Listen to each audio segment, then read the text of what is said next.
The first red flag wasn't even red, it was beige. Beige folder. Beige kitchen. Beige words from a woman I'd just married 24 hours earlier, standing barefoot on our overpriced imported tile, stirring hazelnut creamer into her coffee like nothing was wrong. Then she dropped the folder in front of me. New rules, she said, smiling like a hostess showing off a guest manual at an Airbnb. This is how it's going to be. I didn't answer right away. I looked at her, noticed how her tone didn't quite match the casual robe or the steam curling up from her cup. I didn't even touch the folder at first. I just studied the shape of her mouth when she said it. Like it gave her a little thrill. Like she'd been waiting for the ceremony to be over so she could start, whatever this was. I flipped it open. Rule 1. No visits to your family without notice or discussion. I need emotional safety and stability. Rule 2. Finances will be centralized through me for efficiency and mental load sharing. Rule 3. Physical intimacy will be discussed weekly. Separate bedrooms will be implemented during hormonal or emotional cycles. Rule 4. You acknowledge me as head of household in writing to prevent future disagreements. This is not a power grab, it's a boundary. There were 11 rules total. Some written like legal bylaws. Some written like the passive-aggressive demands of someone who reads too many self-help memes. Not one of them included a question. Not one assumed I had any say. She stood there, watching me read, sipping that creamer-drenched coffee like she was waiting for applause. I didn't yell. I didn't cry. I didn't say, "Are you serious?" like some wounded sitcom husband. I just closed the folder slowly and looked up at her. "Okay," I said. She tilted her head. "Okay. I'll go pick up dry cleaning. Be back in a bit. Can you also grab oat milk?" she asked. I nodded, smiling like a man who still lived here. Like a man who hadn't just been handed a loaded gun by someone who thought it was a joke. I walked out and didn't get the dry cleaning. I didn't even have anything at the cleaners. What I did have, stored in a weathered fireproof box in my old car trunk, was the original copy of our prenup. Not the version she'd half-read before the wedding and laughed off because we love each other. The real version. The one with the addendum she never noticed. The one her father signed off on when he funded the down payment on our starter home. A gesture of faith, he'd called it. I also had the marriage certificate, still warm from the county clerk's stamp, and the file from the title company, complete with the wire record for the $380,000 marital gift he contributed to the house. A gift contingent, as the footnote put it, on the continuance of the marital union in good faith and mutual trust for a period no less than 12 months. 12 months. And here we were, 24 hours in, with her demanding to be acknowledged as head of household and limiting family contact like a middle manager drawing up weekend shift schedules. I sat in the parking lot of a gas station, pulled out the papers, and reread them. I remembered the old attorney who drew them up for me, how he'd underlined that clause 3 times and said, "If she ever tries to leverage the marriage for control, this is your eject button. Silent, legal, and final." I never thought I'd use it. I never thought I'd need to. But there it was. All she had to do was prove her arrogance with something tangible, something written, something that changed the emotional terms of the marriage in writing. And she had. She'd done it with a beige folder and a line that still echoed in my head. This is how it's going to be. I didn't feel heartbreak. I didn't feel rage. I felt quiet. Quiet like the kind that comes just before a switch flips. She thought she'd won. She thought the power had transferred with the ring. What she didn't know, what she didn't even consider, was that I never played power games out loud. Not once. I let people talk. I let them boast. I let them make the first move. Because that's all I needed. One documented, traceable move. And she had just handed me 11. Signed and dated. When I walked back in later that afternoon, she barely looked up from her laptop. "You forgot the oat milk. I'll get it next time." She didn't even notice I was carrying the folder again. The same one, only now padded with a fresh set of certified copies. I slid it quietly into the desk drawer in the hallway. "By the way," she called out from the kitchen, "we need to talk about the garage. I'm thinking it should be my art space." I nodded, flipping the hallway light off behind me. "Sure, we'll figure it out." She thought I sounded agreeable. What she didn't realize, that garage was already the legal address of my holding company, and her father's gift was already on its way to becoming a demand. The elevator ride to the 12th floor was slow, almost theatrical. The kind that gives you time to second-guess everything you're about to do. I didn't. The office smelled the same way it had 3 months ago, polished oak, lemon-scented disinfectant, and old money pretending to be new. The receptionist glanced up at me like I was a ghost. "Mr. Ayers," she said with a forced smile. "Didn't expect to see you again so soon." Didn't expect to need to, I replied. She paged Martin Heller, the trust manager who'd handled the paperwork for our home. I remembered him clearly, buttoned shirt too tight at the neck, navy tie with microscopic anchors, and a habit of tapping his pen against his clipboard like a man who hated pauses. He came out of his office with that same tight-lipped efficiency. You bring the documents? I handed him the manila folder. Marriage certificate, signed prenuptial agreement, title transfer forms, and, the kicker, her list of rules, complete with her handwriting, signature, and date in the top right corner. Heller flipped through them one by one, his eyes darting back and forth like a scanner in a courtroom. When he hit page 3, Rule 4, you acknowledge me as head of household, he stopped tapping the pen. This is new, he said. She gave it to me the morning after our wedding. He nodded slowly, his thumb brushing across the embossed letterhead of the prenup like he was dusting off a memory. You know what this means, don't you? He asked. I just stared at him. This voids the good faith clause. Hell, it vaporizes it. I leaned back. Then let's vaporize the gift. Heller gave a small whistle. Most people don't read the footnotes. I paid extra to write them. He smiled, for the first time in years, probably. A real one. Not the courtroom kind. Not the UVE just inherited grandma's farm kind. But a genuine grin. Small, sharp, and impressed. I'll draft the memo, he said. Her father won't see it coming. That was putting it lightly. Because her father, George Whitmore, was the type of man who didn't believe in consequences. He believed in leverage. In control. In intimidation softened by country club etiquette. He strutted through life like a man who'd never lost a negotiation, because even when he technically did, the lawyers would iron it flat by the weekend. He called it a marital gift. That $380,000 wired from his business account to the title company on a Thursday morning 6 weeks before our wedding. He made sure I saw the email. Consider it a vote of confidence in your commitment to my daughter. The phrasing was deliberate, and so was my response. Then let's make it mutual. Let's tie it to the marriage. So we did. Clause 3C. Should either party violate the spirit of the union through acts of misrepresentation, coercion, or emotional fraud within the first 12 months, all gifts tied to property ownership revert to repayable status. No arbitration. No delay. It was an elegant clause. Too elegant for my now wife to notice. And far too obscure for a man like George Whitmore to imagine being used against him. But she'd done it. The moment she slid that folder across the table and said, "This is how it's going to be," she lit the match. Because marriage wasn't a game of romance in our world. It was a contract with real consequences. And coercion? That was the nuclear trigger. Heller pulled out a worn leather-bound ledger from a locked drawer and opened to the page marked Whitmore Transfer. The wire record was there. Amount, date, sender, purpose. He slid it toward me. I'll mark it as convertible. To a loan. I asked. To a demand note. 30 days. And the house. Title reverts to the original buyer. No co-signature required, since her interest was conditional. We didn't toast. We didn't shake hands. We didn't say, let's get them. This wasn't a vendetta. It was math. She'd changed the rules. I just filed the results. Before I left, Heller looked up at me with a kind of puzzled admiration. Why didn't you say something the moment she gave you that list? I zipped the folder shut. Because she thought I wouldn't. He nodded. That's the thing about these types. They never expect silence to be a move. And it had been. Silence gave her rope. Silence gave her comfort. Silence gave her confidence. And then silence weaponized all of it. I walked back out to the elevator. Pressed the button. No music. No fanfare. Just the quiet hum of machinery preparing to lower me 12 floors down. Back into the world where she still thought she'd won. Where she still thought the house was hers. The marriage was secure. The money was free. And her father? Still sipping overpriced wine with his advisors, blind to the fact that his bank was now the one under siege.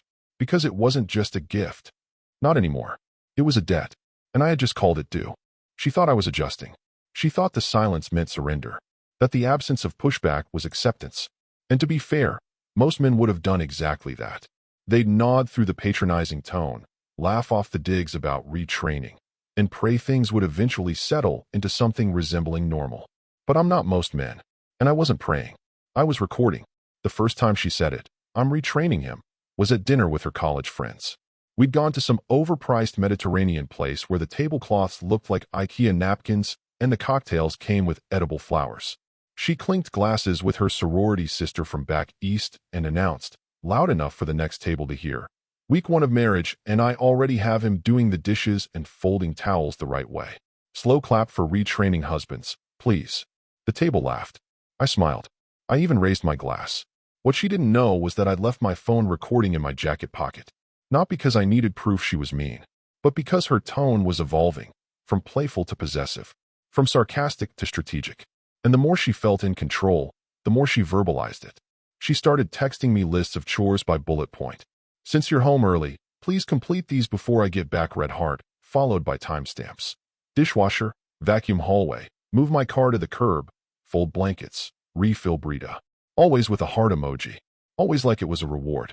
I printed them out. She started saying my house instead of our house. Subtle at first, then blatant. Can you take your shoes off? I just had my floors polished. Or, don't leave clutter in my guest bathroom. I screenshotted those too.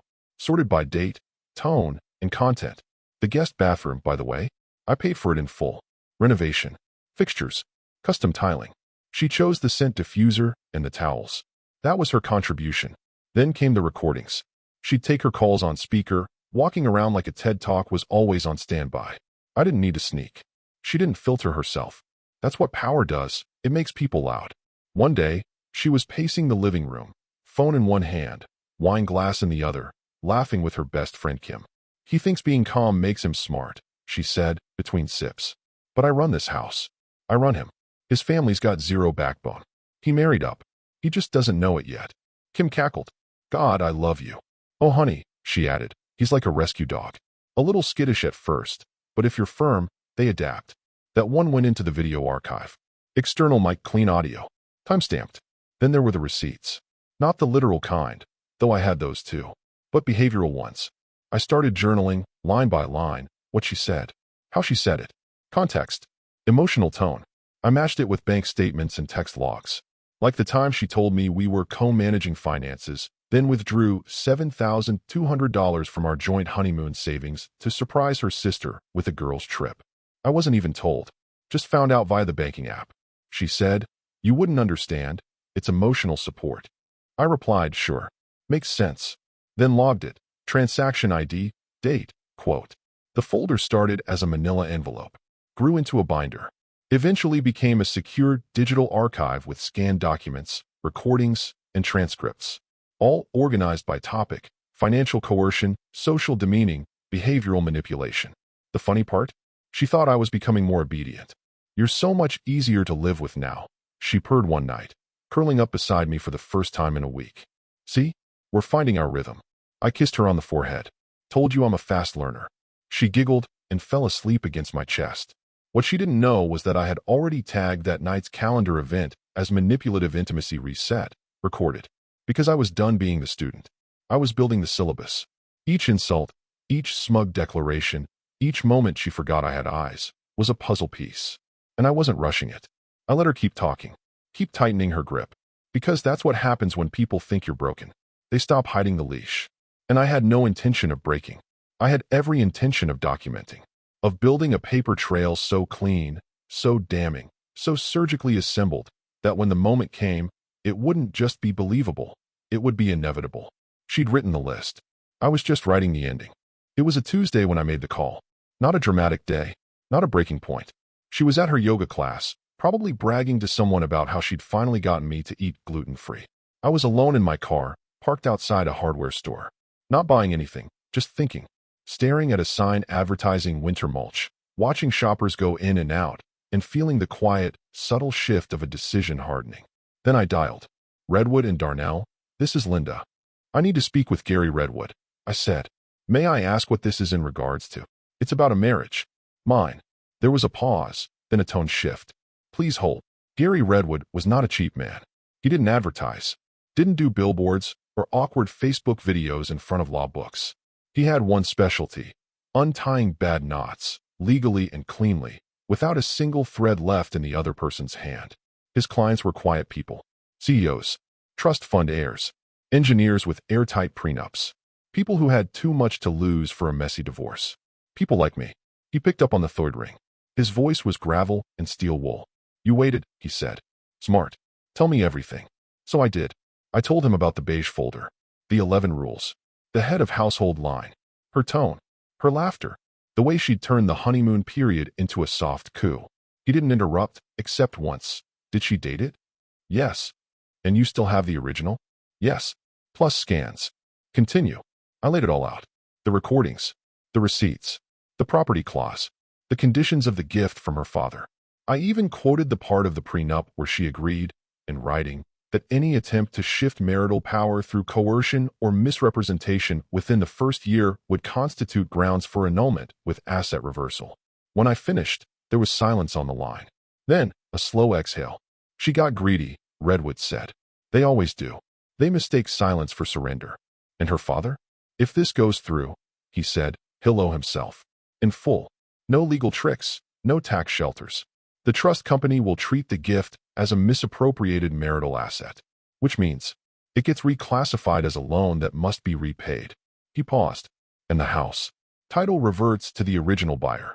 She'll be out before she realizes she was never on the deed to begin with. Not really. I could hear him smiling. You're sure about this? I asked. I'm not a therapist, son, but I know a trap when I see one. And you didn't walk into this one. You documented it. That list alone is enough to blow the whole thing open. The rest? Just gasoline on the fire. We scheduled a face-to-face. Quietly. No email. No trace. We met in his office 2 days later, just after dusk. It was the kind of place with soundproof walls and no windows facing the street. Old school. Trusted. He laid out the plan like a general preparing for siege. Step 1. File for annulment citing breach of implied good faith. Step 2. Notify the trust company of Clause 3C activation. Step 3. Move financial separation forward under Section 8 of the prenup, your prenup. Not joint. She doesn't get a discovery phase. She doesn't get a war. And her father? Gets a certified repayment notice. Dated. Final. He'll try to scream. Threaten. Maybe even lawyer up. But he signed the documents himself. With his estate attorney as witness. There's no exit hatch. He slid the papers toward me. Sign here. We'll keep this quiet for now. She won't know until the process is already rolling. You'll live like normal. Smile. Nod. Let her think the leash is still on. I signed. The pen felt heavier than usual. Not dramatic. Just solid. Like a line being drawn in wet cement. As I left, Redwood called out one last thing. She's going to think this came out of nowhere. I turned. Let her. Driving home, I passed her car parked in front of the house. She was inside already. Probably lighting a candle, queuing up her mindfulness podcast. She always liked to meditate before demanding something passive-aggressive. I walked in like nothing had changed.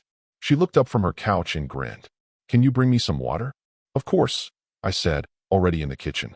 To her, I was being cooperative. To me, I was documenting another interaction. Because the legal mechanism was engaged. Like a bomb under the floorboards, counting down with every smug little command. And when it went off, there would be no fire. Just silence. And a notarized void where her control used to be. Wednesday started like most others. I made her a smoothie, peanut butter, almond milk, 2 scoops of her expensive collagen powder she insisted we keep in a locked cabinet. She was getting ready for her ladies in leadership brunch. That's what she called it. A bunch of 30-something women who treated networking like foreplay and quoted TED Talks like scripture. They all hated their husbands, most of them secretly, and bragged about how in charge they were at home. My wife. She was their queen. She floated around the kitchen barefoot, dictating the playlist for the afternoon while I chopped strawberries like a good little domestic accessory. You remembered the oat milk this time, she said smug. I'm getting better, I replied. She grinned. Retraining takes time. Sure does. I handed her the tray and watched her walk outside to the patio, humming to herself. She didn't notice the unmarked sedan that pulled up across the street 10 minutes later. Didn't notice the man in the tailored navy suit step out, holding a thick envelope. Didn't see him walk to our front door while she and her friends giggled over mimosas and avocado toast. I opened the door. Mr. Ayers. I nodded. Please confirm this is the correct address. It is. Service confirmed, he said, then walked away like it was any other Wednesday. I slid the envelope onto the marble kitchen island and went upstairs, not saying a word. 20 minutes later, I heard it. A sudden stop in the laughter. Forks pausing midair. A strange silence hanging over the patio like a power outage had just hit the brunch. She must have seen the envelope sitting there, cream-colored and ominous, with her full legal name typed in bold across the front. It's a curious thing to watch arrogance collapse in real time.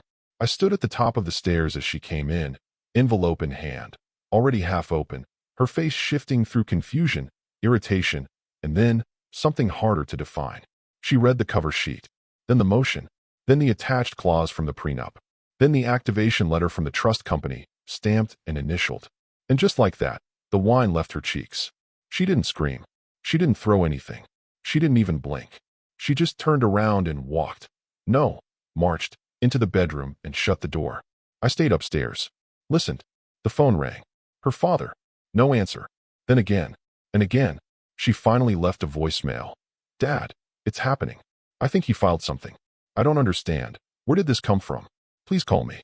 The words filed something were telling. Even in that moment, she couldn't admit what it was. Annulment.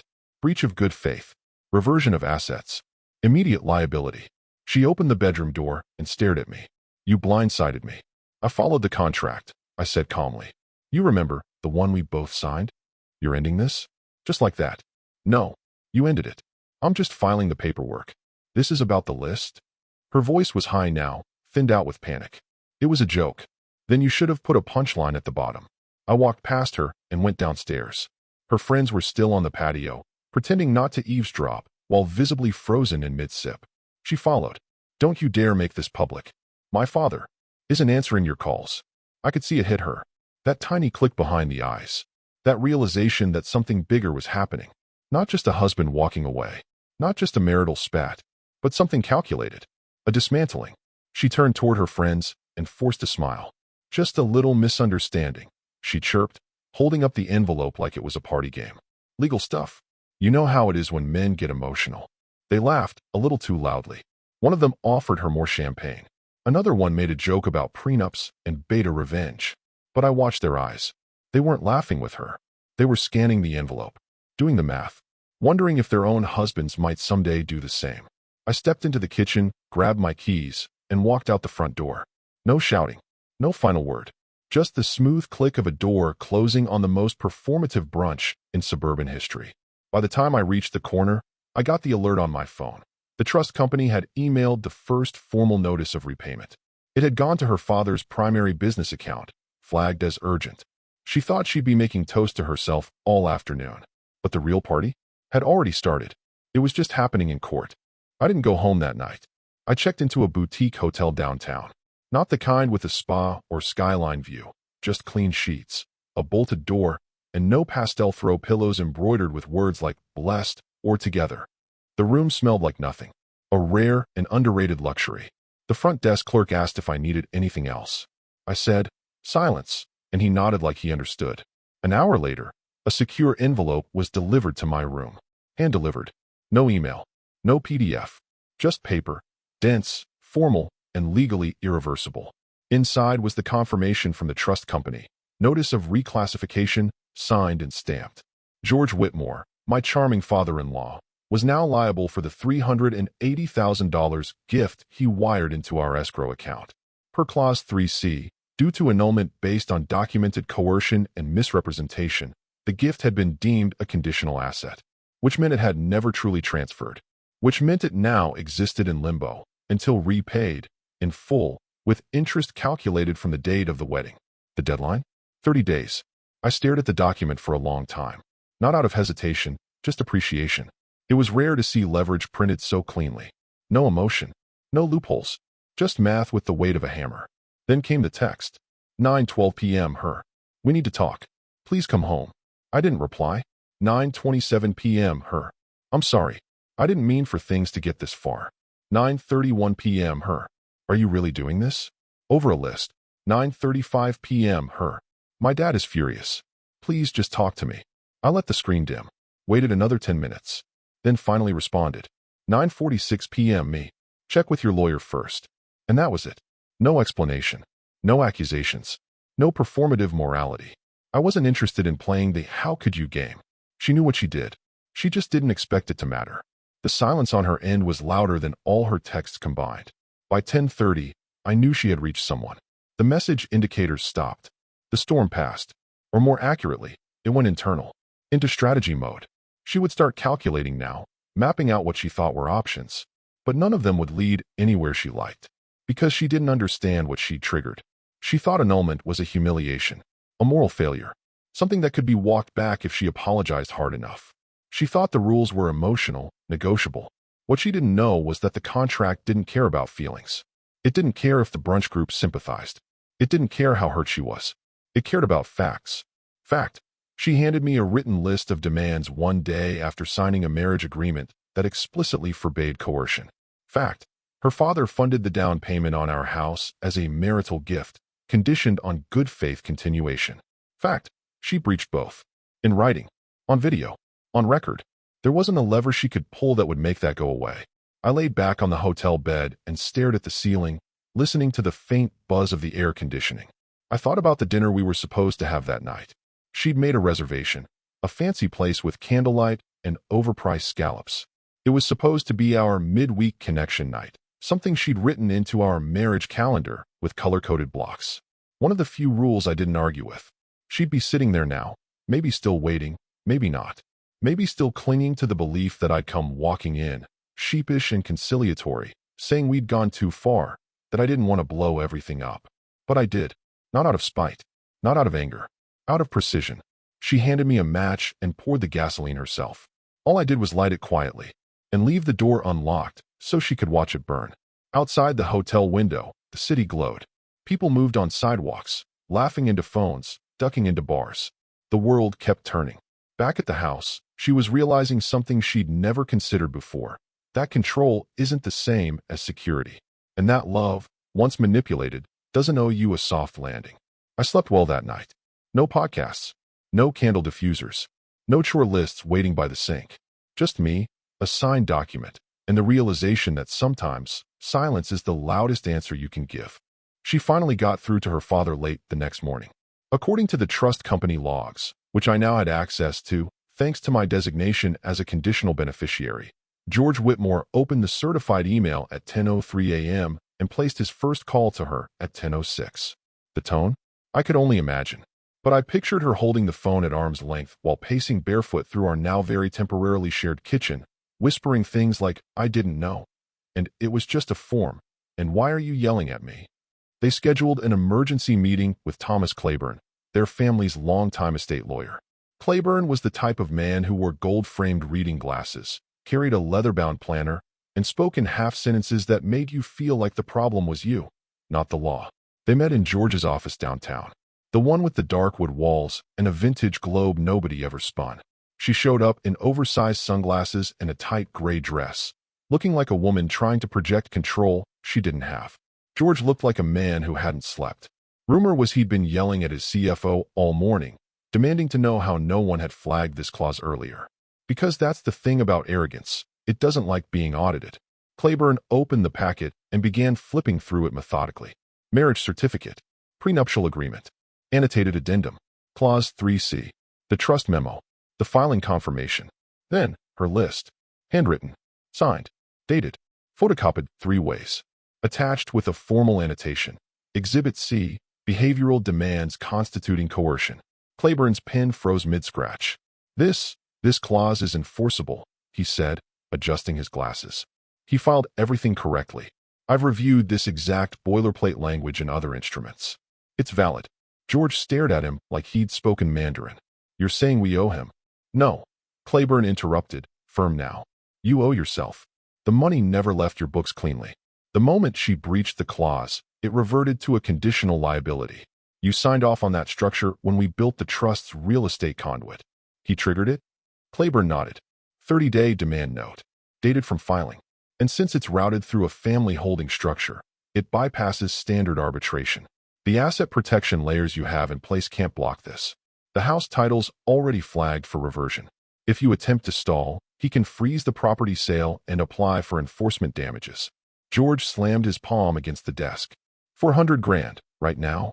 It's closer to $412,000 with accrued filing fees and valuation adjustments. Claiborne corrected quietly. She stared at them both, stunned. You can fix this, she said to the lawyer, reaching for the folder. There has to be a way. There is no way, Claiborne replied. He has the advantage. You breached in writing. He responded within legal bounds.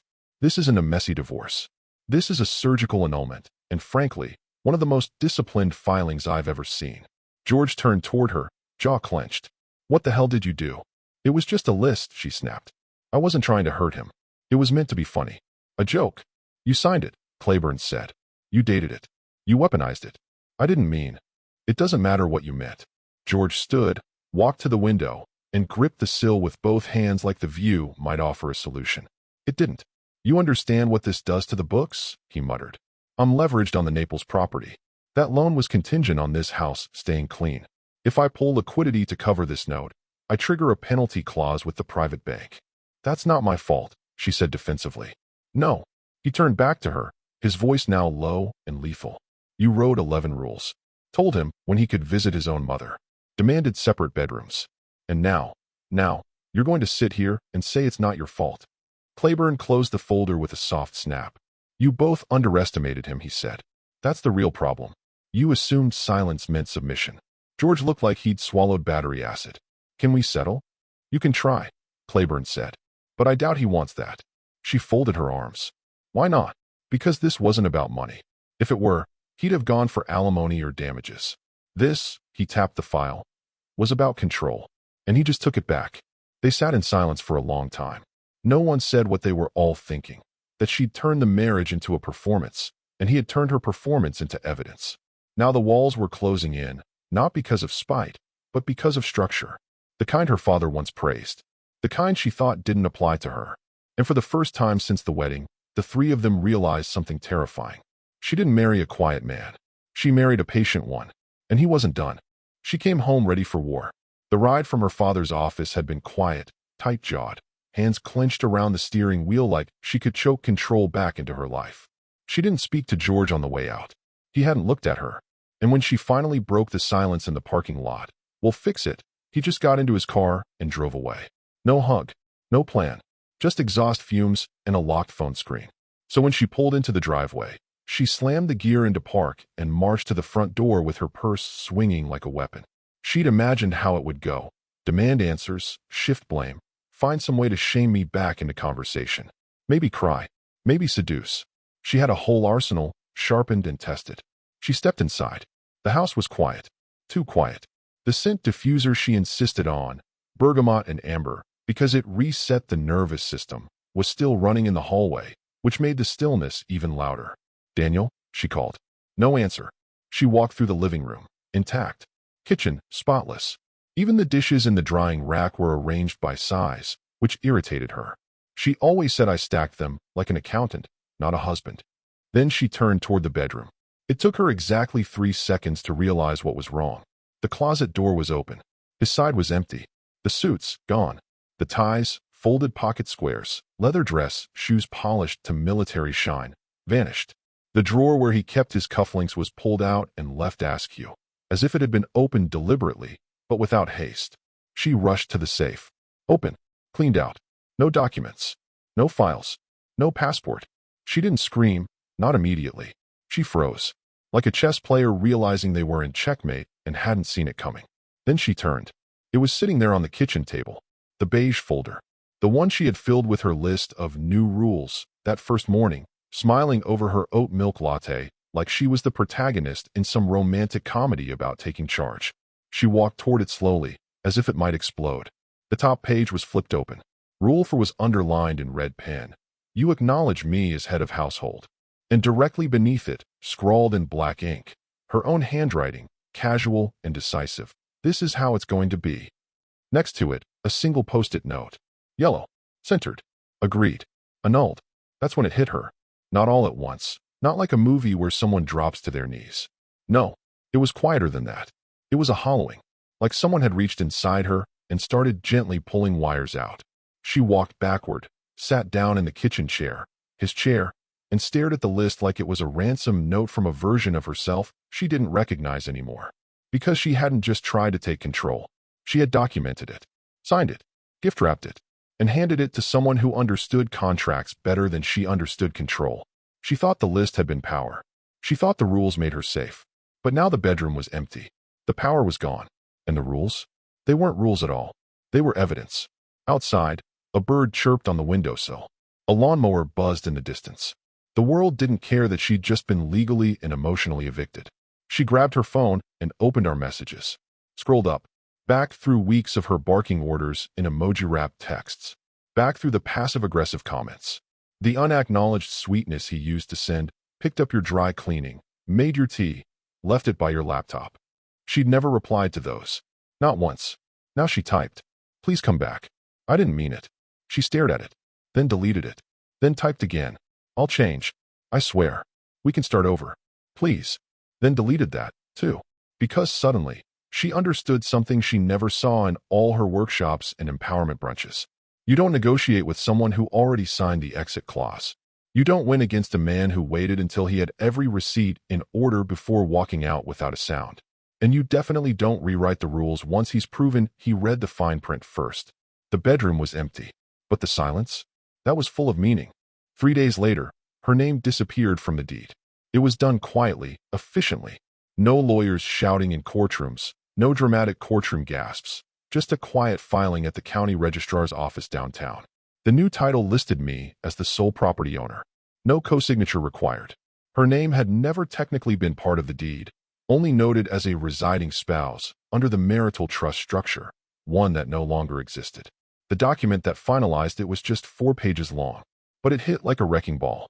The registrar clerk didn't blink. He'd seen 1,000 property transfers. One more meant nothing. But to her, it meant everything. Because when she got the notification, certified mail, signature required, it wasn't addressed to us. It was addressed to me. Alone. That was the first domino. The second fell that same afternoon, when her favorite brunch friend, Aubrey, the blonde with the curated Instagram marriage and the surgically enhanced virtue signaling, texted her. "Are you okay? We heard about the deed. We're all a little confused." Not angry, not supportive, just confused. And with that single message, the brunch group, the curated circle of suburban royalty, fractured. Within 48 hours, she was uninvited from a wine tasting. The group chat went silent. And someone, probably Rachel or Dana, they always had loose lips when Rose was involved, started whispering the real story, that she'd been served annulment papers while hosting brunch, that her husband walked out with everything and left her with a post-it. And worse, that it had all been legal. That word, legal, spread like blood in a shark tank. Suddenly, her empire of curated power moves and passive-aggressive flexes was nothing more than a very public cautionary tale. Not empowered woman, but woman who underestimated the quiet guy. Meanwhile, her father was unraveling. The repayment demand from the trust wasn't optional. The clause was airtight. His estate manager had already missed the first appeal window. Now the repayment clock was ticking loudly. George Whitmore began dumping assets. First, it was the smaller stuff. Shares in a mid-tier logistics firm, a half-finished investment in a health food app. Then, 2% of his long-standing equity in a private real estate REIT he'd sat on for a decade. All to cover a single marital gift he once waved off like a tip to a valet. I had eyes on it all. Public filings, SEC disclosures, a few helpful alerts set up years ago when I realized George liked to move big money quietly. I watched the sell-offs cascade, not with joy, but with precision. Because every asset he dumped was another receipt. And every receipt made it clear, this wasn't a feud. It was a reckoning. She called me once, just once, after the deed was transferred. I didn't pick up. Let it go to voicemail. Her voice was brittle, like someone trying to speak through cracked glass. "Daniel, I saw the papers. You filed the title change. How could you do this? We were married. You didn't have to go this far. We could have talked. You didn't even give me a chance to apologize." There was a pause, a breath. "Please, just tell me what you want." I deleted the message. Because she already knew what I wanted. I wanted out. Cleanly. Legally. Quietly. I wanted her to understand. That marriage is not a theater for domination. That head of household is not a crown to be demanded. It's a role to be earned. And most of all, that you don't hand a man a contract of demands and expect him not to read the fine print. By the end of the week, she was staying with her sister. The house, my house, was being prepped for sale. I'd never planned to stay in it. Too many memories already etched into the walls. I wanted it sold, cleanly, for market value. Every dollar would go into a new account. A new name. A new place. The neighbors had started asking questions. One even rang the doorbell to check in, feigning concern with a plastic smile. "Is everything all right? We just noticed she hasn't been around." And someone said, "I filed an annulment," I said flatly. "She breached the prenup. I executed the clause." His face twitched. "Oh, wow. Didn't know that was even a thing. It is, I said. If you plan ahead. He nodded and left without another word. That night, I watched the porch lights of the surrounding homes flick on, one by one, like little warning signals flashing to the rest of the neighborhood. Don't mistake quiet for weakness. And don't ever assume the man who smiles through your demands isn't building his own list, one clause at a time. It happened on a Thursday night, just after 11 p.m. The only reason I know the time is because the neighbor across the street, Mrs. Callahan, retired school principal and neighborhood surveillance system, logged it in her little notebook. She keeps track of things like that. Porch lights left on too long, trash cans not brought in by sunset, and, on this particular night, an eruption of shouting from the Whitmore girls' house that shattered the silence of their otherwise well-manicured street. George Whitmore didn't knock. He didn't call ahead. He pulled up in a black Range Rover, still wearing a suit that looked wrinkled for the first time in decades. He didn't even shut the car door properly. He just left it open, headlights casting crooked shadows across the lawn as he stormed up the path. She opened the door in pajama pants and a sweatshirt that used to be mine. That part made me smile when I heard about it. He didn't wait. You absolute fool, he barked, voice ricocheting off the siding. Do you even understand what you've done? Mrs. Callahan, allegedly watering her hydrangeas, at 11 o'clock at night, froze mid-hose as the words carried across the cul-de-sac. Do you realize, George shouted again, what you've cost this family? She tried to pull him inside, told him to lower his voice, but he wasn't performing anymore. He wasn't protecting the brand. His hands were shaking, one clutching a folder, the other waving like it could slap reality into her. I just got off the phone with our estate auditors, he hissed. Do you know what they said? They said we're exposed. Because of you. Because of your list. Your little rules. She backed away, stammering. It was supposed to be funny. It was just a joke. I didn't mean. You didn't mean? You didn't mean? He slammed the folder down on her kitchen table, hard enough to make the vase rattle. You signed it. You dated it. You announced to your friends that you were running him. And now? Now the house is gone. The money's gone. And I'm being investigated for fraudulent transfer because of your ego. She cried. She actually cried. It wasn't supposed to be like this, she said, barely audible. He was supposed to need me. I was supposed to be the one in control. You were supposed to what? He said, almost laughing. You married a man who was more patient than you were clever. That's your mistake. She tried again, softer, as if volume could erase consequence. It was just a list. But it wasn't. Because that list was a document. A contract. A written declaration of control that violated the very core of our marriage agreement. It wasn't satire. It wasn't cute. It was Exhibit A. The neighbor said he left a few minutes later, slamming the door behind him so hard it knocked one of her framed photos off the wall. She sat there for hours, alone, staring at a house that wasn't hers, with a name she no longer shared. No brunch invites. No girls group. No title. No property. And no leverage. Just the list. The same list I'd underlined before I walked out. The same list that took less than 2 weeks to unravel the illusion she'd tried to build around me. She thought I was quiet because I was soft. She thought silence meant surrender. But the truth is, I never needed to shout. Never needed to threaten. Because I had a better weapon. Clarity.